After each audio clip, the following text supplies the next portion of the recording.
Assalamualaikum warahmatullahi wabarakatuh. Hai, apa kabar sahabat ilmu?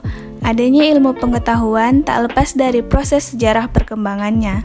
Filsafat ilmu dari segala ilmu pengetahuannya memberikan sumbangsi besar dalam ilmu pengetahuan itu sendiri. Seperti yang akan kita bahas kali ini, berjudul Masa Abad Modern. Yuk kita ikuti.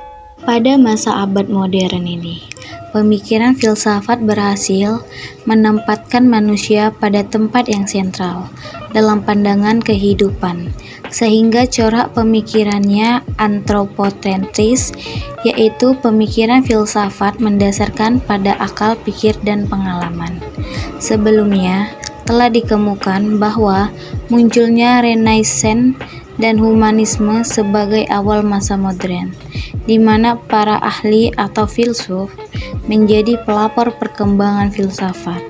Pemikiran filsafat masa abad modern ini berusaha meletakkan dasar-dasar bagi metodologis ilmiah. Pemikiran filsafat diupayakan lebih bersifat praktis, artinya pemikiran filsafat diarahkan pada upaya manusia agar dapat menguasai lingkungan alam menggunakan berbagai penemuan ilmiah. Karena semakin pesatnya orang menggunakan metode induksi dalam berbagai penelitian ilmiah, akibatnya perkembangan pemikiran filsafat mulai tertinggal oleh perkembangan ilmu-ilmu alam. Kodrat atau natural science, René Descartes 1596 sampai 1650 sebagai bapak filsafat modern yang berhasil melahirkan satu konsep dari perpaduan antara metode ilmu alam dan ilmu pasti ke dalam pemikiran filsafat. Upaya ini dimaksudkan agar kebenaran dan kenyataan filsafat juga sebagai kebenaran serta kenyataan yang jelas dan terang. Pada abad ke-18, perkembangan pemikiran filsafat mengarah pada filsafat ilmu pengetahuan, di mana pemikiran filsafat ini dengan upaya manusia. Bagaimana cara atau saran apa yang dipakai untuk mencari kebenaran dan kenyataan.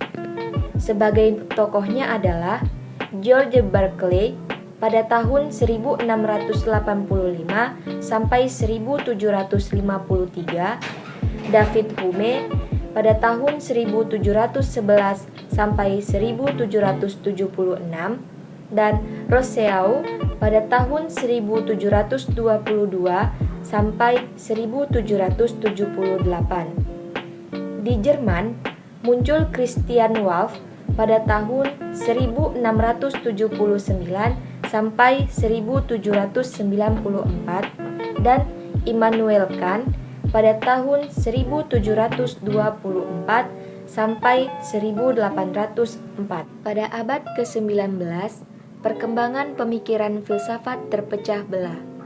Pemikiran filsafat pada saat itu telah mampu membentuk suatu kepribadian, tiap-tiap bangsa dengan pengertiannya dan caranya sendiri. Ada filsafat Amerika, filsafat Prancis, filsafat Inggris, dan filsafat Jerman. Tokoh-tokohnya adalah Hegel pada tahun 1770 sampai 1831,